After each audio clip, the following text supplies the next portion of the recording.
So last year we talked about the 5G halftime show here from MWC in Barcelona. This year we're going to talk about the next wave of mobile. The next wave of mobile is very much what we see as interesting, that's shaping the mobile market right now. We've deployed mid-band spectrum and added massive MIMO technology for capacity in large squats. We also introduced SA and carrier aggregation to put it all together. And we're now at the point where we're putting together network exposure and network slicing so that we can start doing more things with these networks. This allows us to move towards new use cases and new networks beyond fixed and mobile broadband. It also allows us to introduce new capabilities that we haven't been seeing before in these networks, as well as new business models. Perhaps you're asking the question, how does mobile and cloud and AI all fit together? They're all part of the same puzzle.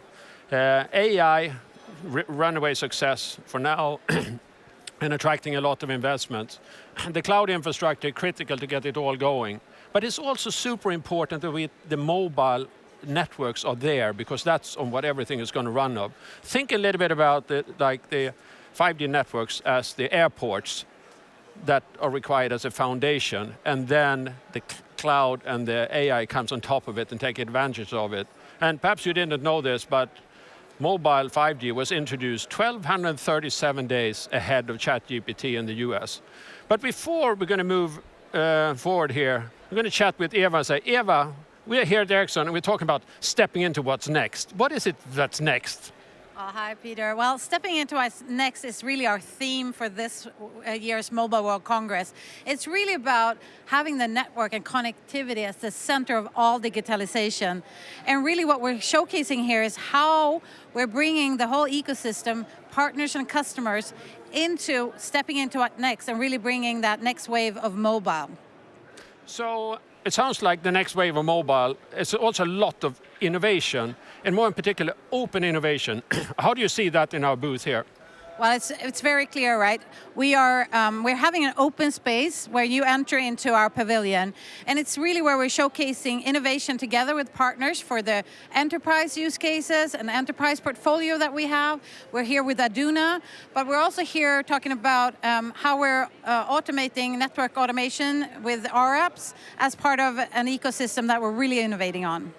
So if we then take all of the people that are visiting, we wow them on the outside, showing all the cool use cases. What do we explain to them what type of networks we need here when we go on to the inside and tell them about how things are getting done? That's right. So here in the invite-only area, this is where our technology really comes to life. And here's where we're showcasing really about high-performing programmable networks and how we are transforming those networks together with our customers to allow for new use cases that we're talking about, a network that's meant for any application. So really being able to allow for that differentiated connectivity and being able to open up the network for APIs, for instance. Really, go ahead. No. So more or less, when you bring that complexity of a network, when you're able to offer these type of new use cases, we have to reduce the complexity in the network. And I think that's another topic here, is how we bring in automation and intent into our networks and really making them more autonomous. So I would say those two things. Really good. Thank you for that introduction. That will give the audience an idea of what we're up to here. Thank you very much, Eva. Thank you. So you've heard here about essentially what we're doing here in the innovation space and also on the network space. But I wanted you to start here a little bit talking about what we see on the business model, because this is not only about innovation and networks, this is about a business model and changes in the business models. So Patrick, what drives the need of changing the business model here for the things that we're talking about? Yes, thank you, Peter.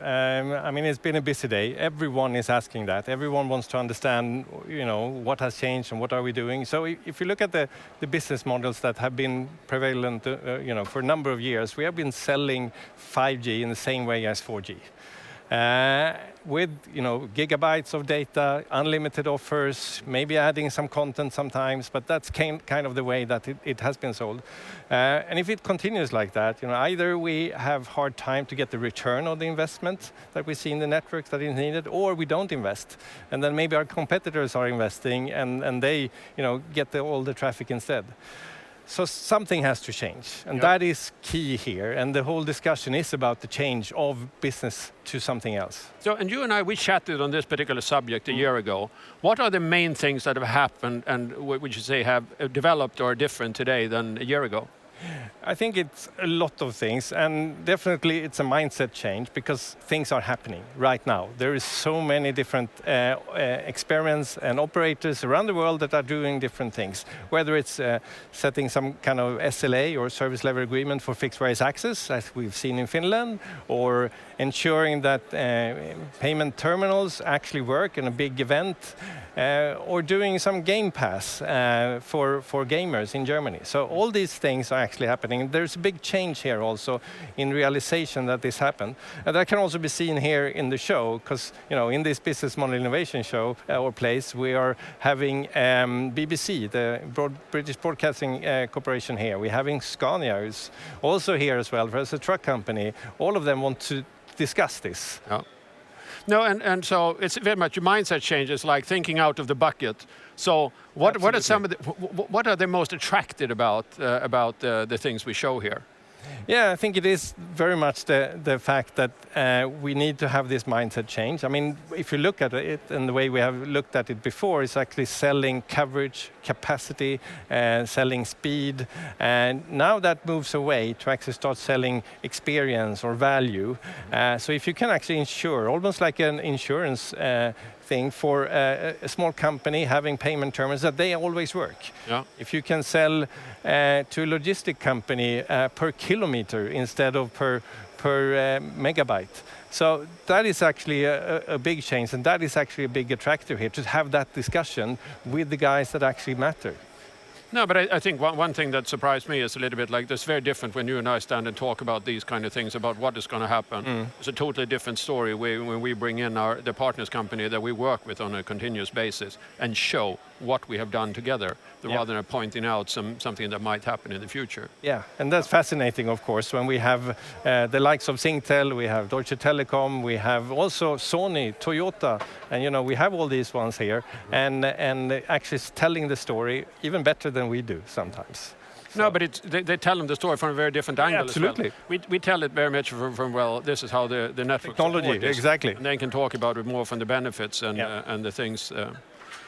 Yeah. No, I wish you good luck for the next couple of sessions here, next couple of days, and we will summarize this section and we will move on. We will now talk a little bit about what does a differentiated network connectivity look like. The differentiated connectivity that makes these business model innovations possible. Because as you're starting to see right now, there's a theme here. We're not envisioning that the next wave of mobile will be characterized by universal connectivity. We'll look at different connectivity that is more tailored to the services. So I said, why don't you help us understand here, what is differentiated connectivity and what does it mean? Of course. Hi, Peter. Hi, everyone. Here what we are trying to describe or explain is the concept of differentiated connectivity, as Peter was explaining. We have some different examples, but before I would if I can show this type of devices. Those are kind of the future of our AI companion type of devices. They are supposed to be providing you unique experiences. When you wear those type of glasses, you get access to a lot of information. But the experience you get with one of those will be completely dependent on how is the performance of the connectivity between those devices and the network. And that's what we are talking about here. Differentiated connectivity basically is how you can program your network to provide different experiences, providing a connectivity that has very specific characteristics in terms of latency, throughput, security, and other parameters that will be tailored for different type of devices or different type of applications and use cases. So when you take an example like this and describe, what are the kind of examples I bought a pair of glasses last summer. The kind of glasses that you showcase here, how are they behaving differently from mine? Yeah, so for example, if you take today's connectivity, mobile broadband connectivity, and you use one of those glasses, there will be moments that they will perform very well. But there will be moments where they will not perform well at all, because in a mobile broadband network with best effort type of connectivity, you'll be basically dependent on the level of congestion in the network, the type of connectivity in the area you are.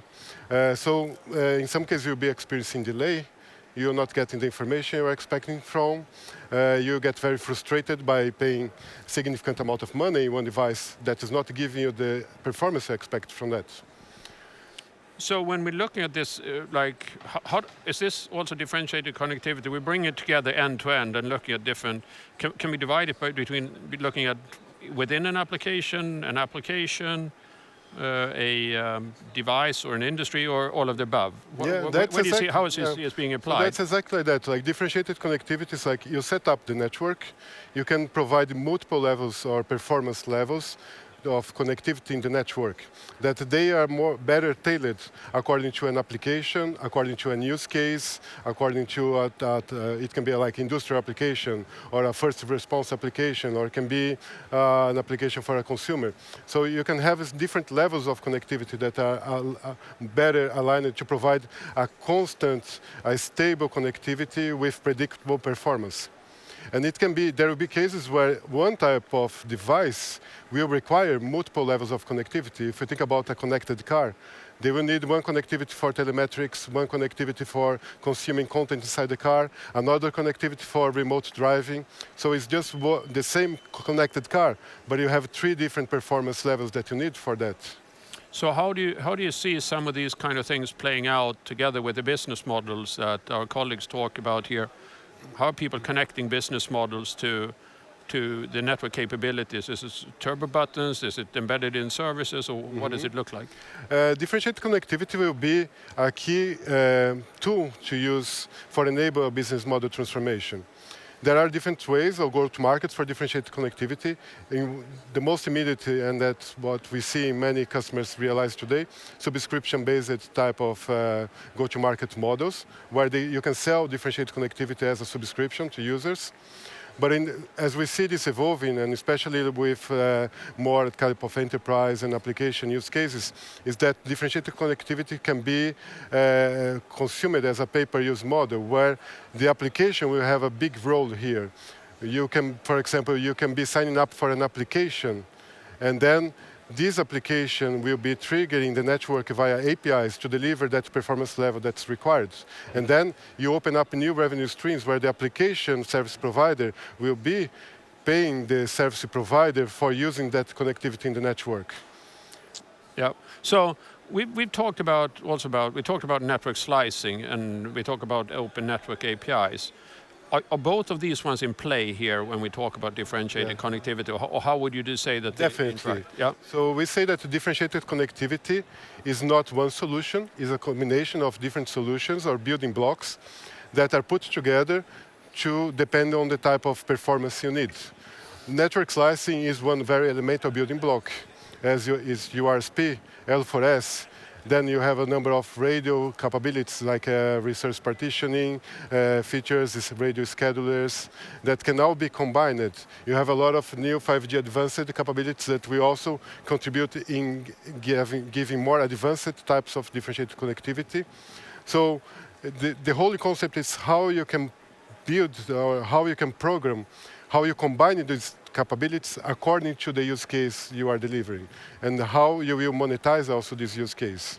Yeah, no, it's really good. If we try to, if you see the whole world in terms of different kinds of use cases and so on, What are some of the use cases that you have seen right now that's starting to take advantage of these differentiated connectivity capabilities? Yeah, now we see a lot of use cases in different parts of the world, and also in Mana we have seen many examples. There are B2B cases, for example, broadcasting is a very known use case, like broadcasting cameras that can leverage 5G SA connectivity. It's much more efficient and cheaper for broadcasters than using satellite connectivity.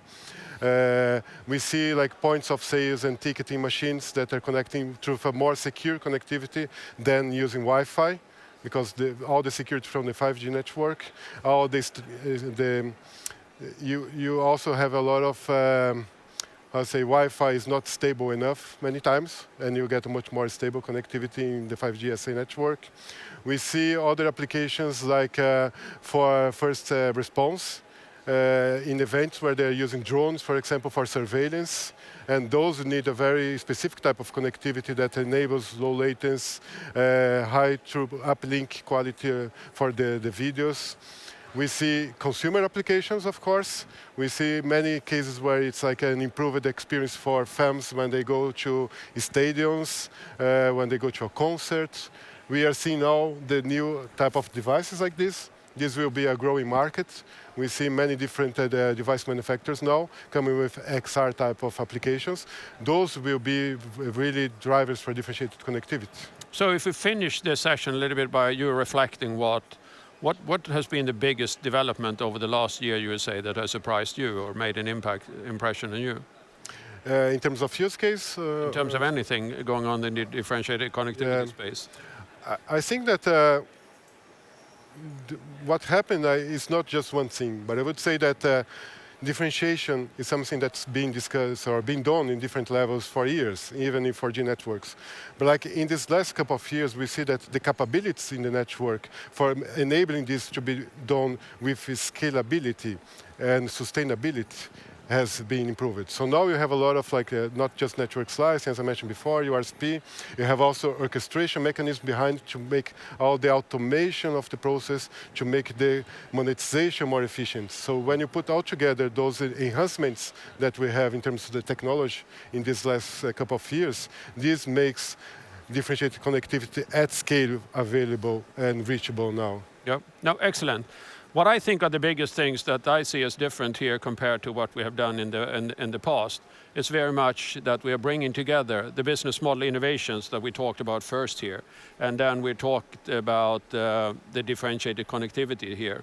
So very much business model innovation that allow us to do different things and sell the services in a different way, taking advantage of things that are developing and providing the premium experience, making those better. At the same time, we have talked here about the differentiated connectivity, which essentially moved it from, hey, this is something we potentially could do, to now a lot of those different things are moving. But there's also other things going on here. What about 5G advanced? What are the key things going on there that people should pay attention to in North America? Excellent question, Peter. I will say for 5G advanced, if we take a step back, of course, it's driven by bringing in AI into the RAN. It's intent-driven and our ability to be service-aware. Those are generic technology foundations that we have in our 5G Advanced. Then when we come to how to grow business and recoup some of those investments made in the foundation of building of the RAN networks, we will have increased uplink, the significance of improved uplink performance. But we will do that. And then it's about the differentiated connectivity that you mentioned. We need to deliver also on more deterministic performance, so more reliable and consistent performance that we can sort of sell towards the use case, like a video calling slice that could be in the network. That's one. Then we're taking a leap in 5G Advanced with the precise positioning, both for indoor and outdoor. And thirdly, of course, adding more devices to the network, like RedCap, application-specific, for example. So more affordable devices that can be either in wearables, like some smartwatches, can be in sensors, and can also be like in cameras for surveillance use cases. So you talked about certain things there, like positioning, latency, red cap for changing. So is this opening up very new market segments for this, or what are the use cases that you envision that we will looking into? And Absolutely, absolutely. I mean, we want to transform the way we monetize mobile networks and introducing these use cases. And we know, for example, we have broadcast is an important one, where uplink will be important. We know mission critical networks is another one, and absolutely also we have concerts where we have events and more specific needs for the deterministic performance, so we can monetize it. Yep. So there has always been an advanced version of the previous generation. We had 4G advanced and LTE advanced, whatever. What stands out to you? You work with this day in and day out. Yeah. What are the kind of things that stands out here with 5G advanced? There's always a number of different things, but what are the things that you're excited about? Yeah, definitely. I mean, over the years, you probably remember we always used to say, oh, it's 2 times faster, 10 times faster, or we keep increasing in speed and so forth. Yep. I think now it's become a bit more real, a bit more tangible. So some of the connectivity requirements per se haven't really grown at the same rate, but it's about delivering on a more predictable and reliable performance on latency, on uplink performance, so that we can then sell. Yeah. So there's a lot of things going on the radio side of the equation here, but also on the core side. And when we took the decision to launch 5G early, we decided to go for the non-standalone architecture and so on. But at the same time, the standalone architecture has developed. But Christer, you've seen, I think we have gone to a number of meetings together for quite some time, especially in North America. What is going on the core side that is really important right now? I think that one of the key things is that first and foremost, we're moving forward to 5G Advanced, right? So I think the fundamental piece of that equation is standalone architecture to move into that space.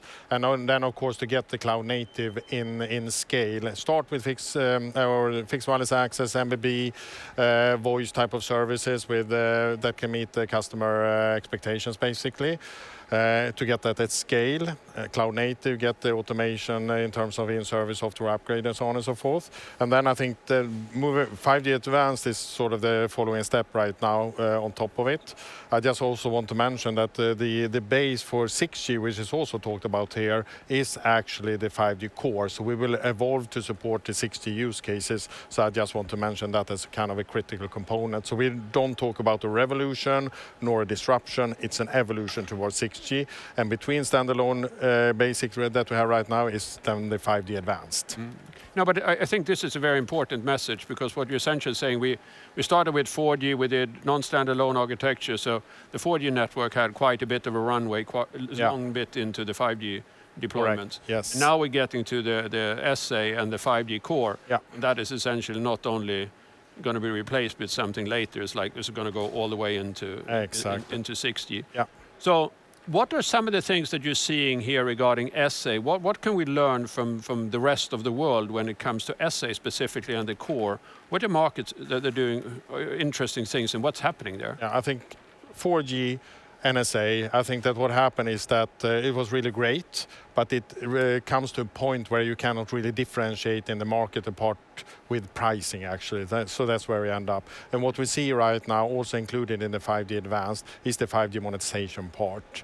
So I think that a lot of activities and business development around differentiated connectivity, network slicing is really critical. We have a lot of great examples how actually operators can charge a premium finally for services in the market to change the mindset of the buyers. And that's going on. And you can see some significant markup options. And that, I think, is also going to happen now in the North American market. To see the transition into standalone architecture, that is the starting point.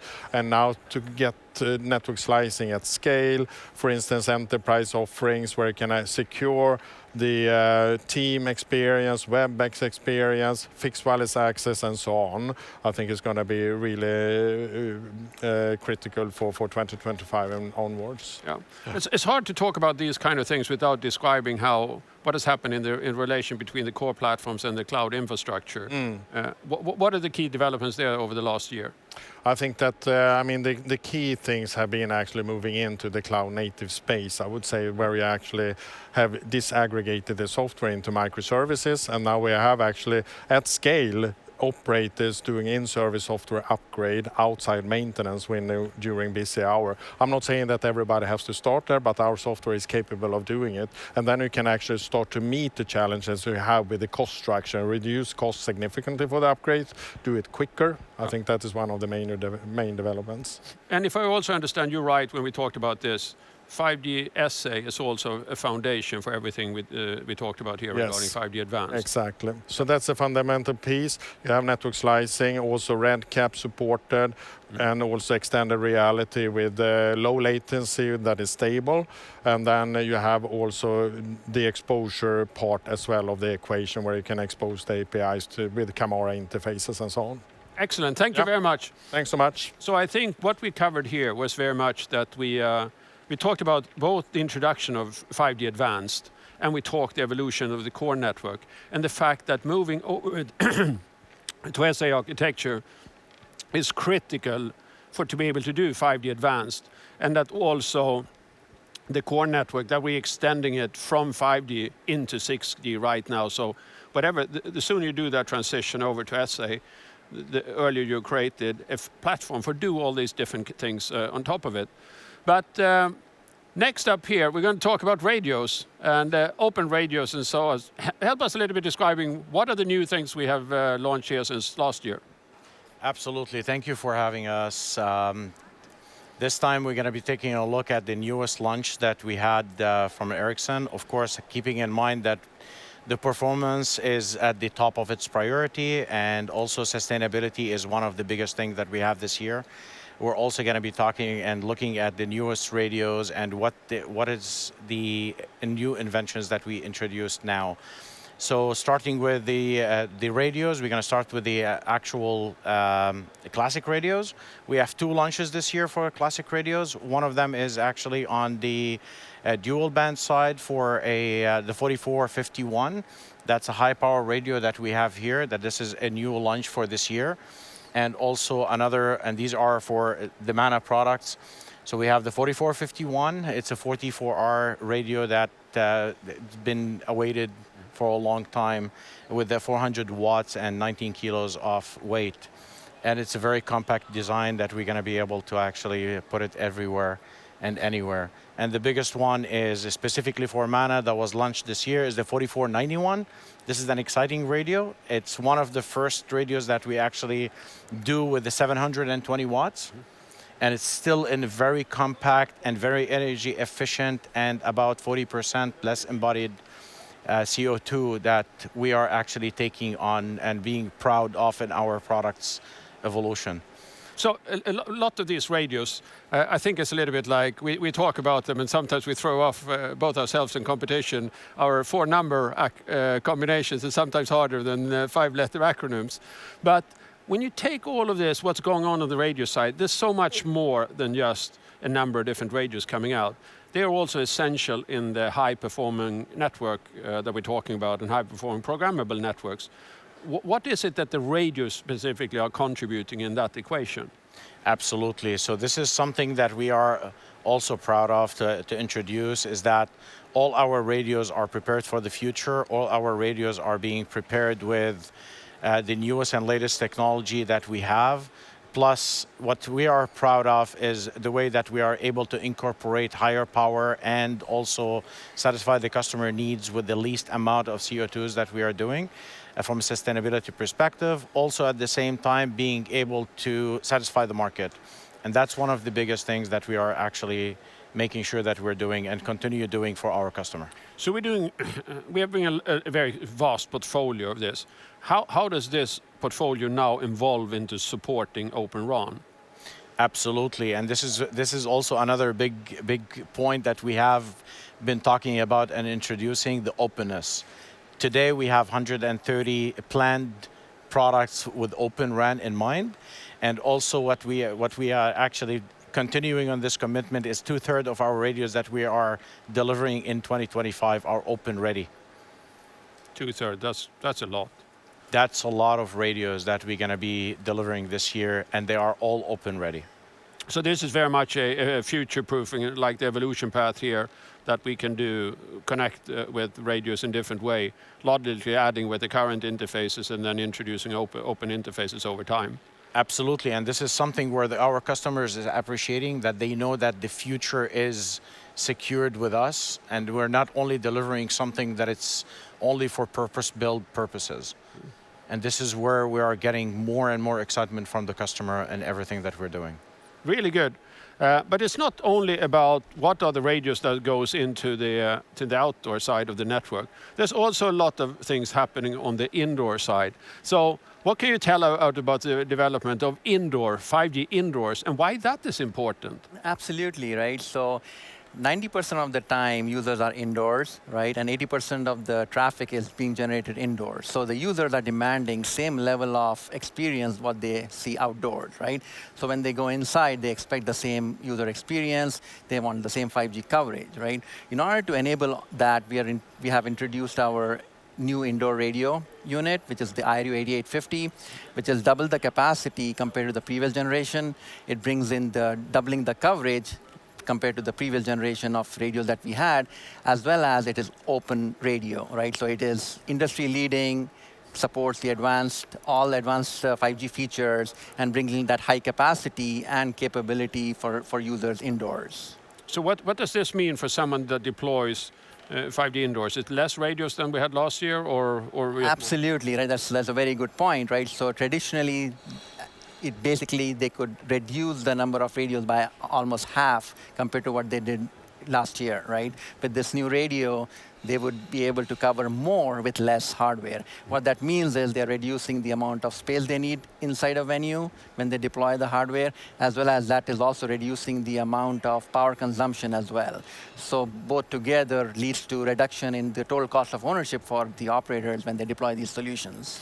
But you've been also been very busy about like neutral host kind of concept and developing the portfolio of that. Can you give a little bit of an idea of where do we stand there? Absolutely, right. So we introduced neutral host a couple of years ago and have been evolving. With this new IRU, because of the doubling the capacity and coverage, now we can actually bring in more operators on the same infrastructure and share that same infrastructure with multiple operators. And the lead operator can actually monetize that by allowing other operators to join and actually get revenue out of those solutions, right? And also because of the higher capacity, each of the operators can able to enable the high capacity TDD spectrum and get the maximum coverage and capacity, right? Such as gigabit speeds in indoors for all three operators very quickly. Yeah. So what type of buildings do we see these things are going into? Where the interest? Absolutely, right. So the solution can scale up and down depending on the use cases and requirements. What we are seeing is this solution is applicable to multiple verticals, starting with the standard enterprise office buildings, which need just coverage and capacity.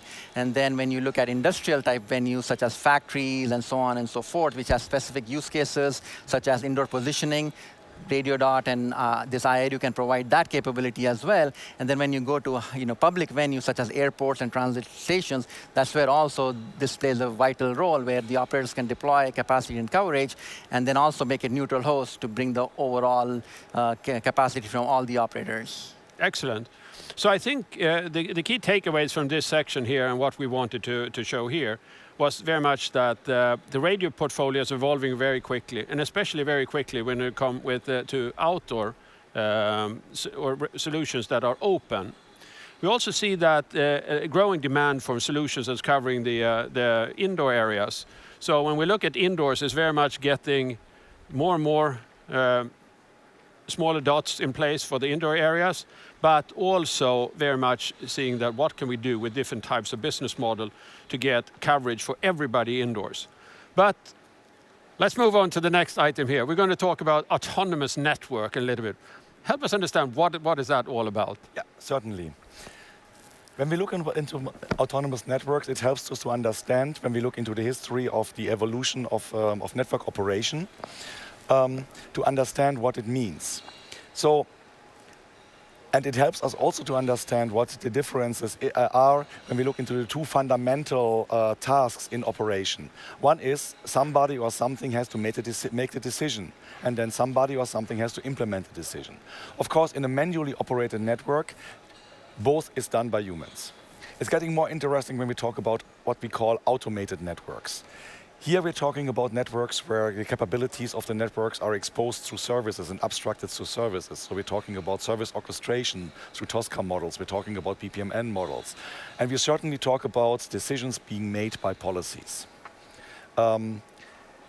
This allows us to integrate very well across the layers and automate. But this is relatively static. This is relatively static because whenever some new situation is arising, somebody has to go out and change the policies. Because what we have to understand is, what we have automated here is the execution, but not the decision making. The decision making lies with the human who is writing the policies and therefore is determining how the system is react to certain situations. And this is the differentiating an automated network from an adaptive autonomous network.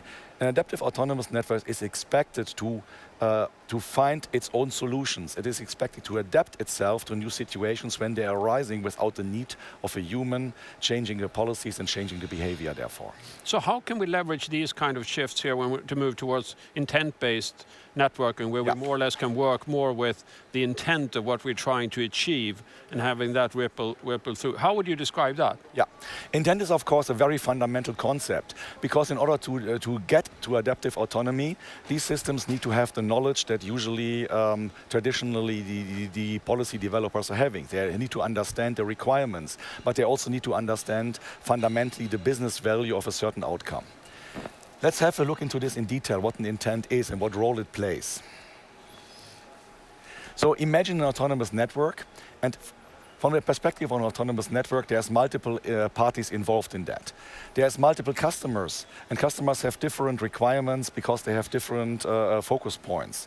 You might have price-conscious customers, you might have privacy-conscious customers. So they are already differentiated in terms of the requirements that they require the autonomous network to fulfill. But then there is the CSP, the operator. Also, they are owning the autonomous network, but they also have requirements. Intent is the means by which all of these interested parties tell the autonomous network what their requirement is, and therefore what they expect the autonomous network to achieve. So if you take this and then trying to see, how does this affect the different layers in the stack and what we can do with all of this? How would you describe that? Yes. This is very much a question about how we implement intent-based autonomous networks. And let's unbox that. So we will have multiple layers. We will have intent coming in from customers and the operators on the business layer. Then intent will be broken down in multiple stages through service operations, through network operations, and the requirements will be refined and will be distributed into the respective technology domains. Let's zoom in furthermore, for example, into service operations. Here you see what we call a cognitive loop. It's a continuously running control loop that is controlling if the intent requirements are met, and if not, taking actions. So it is an agentic architecture that we're deploying here, and you see here the multiple roles of agents in this architecture. Of course, we need observation that tells us what have we achieved in terms of the requirements.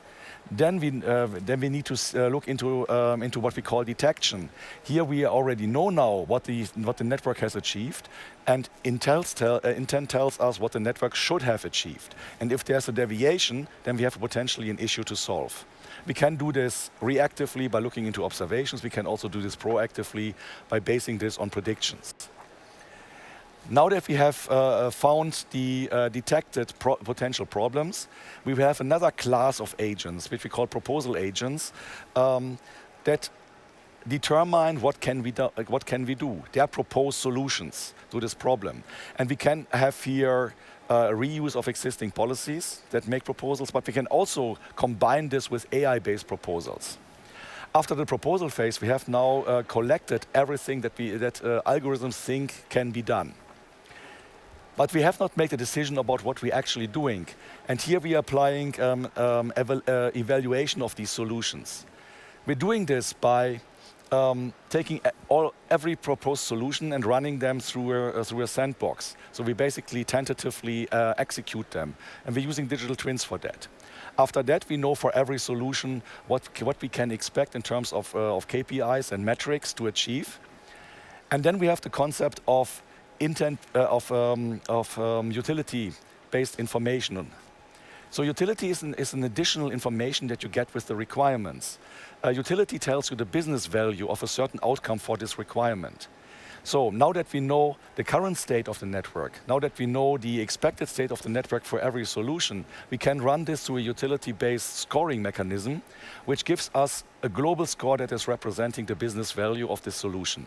And then the last step is relatively easy. We take the solution that has the highest business value. And what we have shown here is a policy-free decision mechanism that is adaptive. It adapts to new situations because it goes all the way back to the fundamentals, to the fundamental understanding what is good to the business, as defined by the sources of intent. Oh, that's really good. This is very interesting to see how all of these are coming together. Yes. Like everybody talks about AI, I think you laid out a very clear here that this is how the AI is coming together and used in the operational side of the house.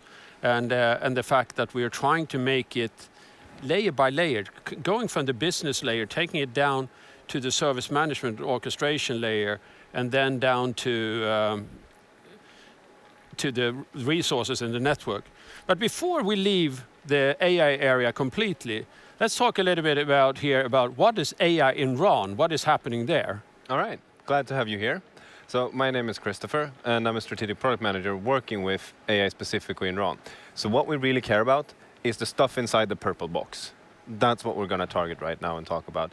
And we are significantly enhancing our ability to do RAN and do RAN even better through the utilization of AI. And I assume you've been around here now, so you know that the key thing here is, in general, we want to increase our ability to monetize the network. We want to do that while making sure that we have a reasonable OpEx expenditure on that. And AI is a key part of being able to do that and do that well, because it ties together with intents, with slices, with how you manage, but also how you offer the connectivity that we have. So AI is a tool, right? And we are utilizing it in order to create a better RAN and a better ability to monetize. So what is this tool and what does it do well? Well, it is really good at handling high complexity. It's really good at handling multi-objective types of problems. And it does have some sort of unique qualities, whether we're talking about prediction, classification, or the ability to transfer us down a decision tree. And that is where we're utilizing it, again, to create a better RAN. But we've used this for quite some time now. What are the kind of benefits if you're looking at like spectral efficiency or link efficiency? What are we start to see? Yes, so we are actually exploring in a more advanced way than what we did in LTs. We actually did some AI capabilities for the RAN in LT. Yeah. And now we see that we can significantly improve our ability to do link adaptation. If we tie it back with that, okay, AI is a tool handling very complex link scenarios. So like lots of interference, lots of traffic, maybe you're far from the cell edge. Those are scenarios where we have shown, and we have shown this in field, collaborating with mono operators, showing that we can significantly enhance our ability to do link adaptation and do it well, making the throughput improvements to the tune of 4 to 14% across a range of scenarios. And the best case we saw was above 20% throughput improvement. Really good. Thank you very much. Thank you. So another important area we paid a lot of attention to in North America recently is the security aspect. So what are the key things that happen in the security space here between 2024 and 2025? Well, it's basically that, with the introduction of 5G, you would basically, have a much wider area of assets in the network that needs to be managed, but it also needs to be protected. 4G was really, good with security, but 5G is really built up from the ground with security in mind at all the time. And but the threat landscape is evolving, and the threat landscape is then needs to be protected. And all the threats that are out there, we are constantly monitoring that. We are developing our products based on that intelligence that we're gaining, and that we're improving our products then through the own security reliability model with the insights that we gain. That's the answer. Yeah. So what are some of the concrete things that we are doing in the networks here to improve the security aspects?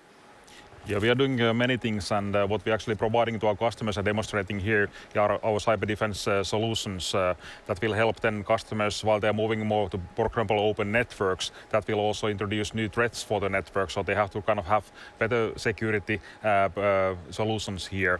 And what we basically demonstrate here is that how we can then help them on migration towards these and open up these networks for these new use cases, and at the same time defend the networks better, so that we have basically then secure services what we will provide for the end customers here.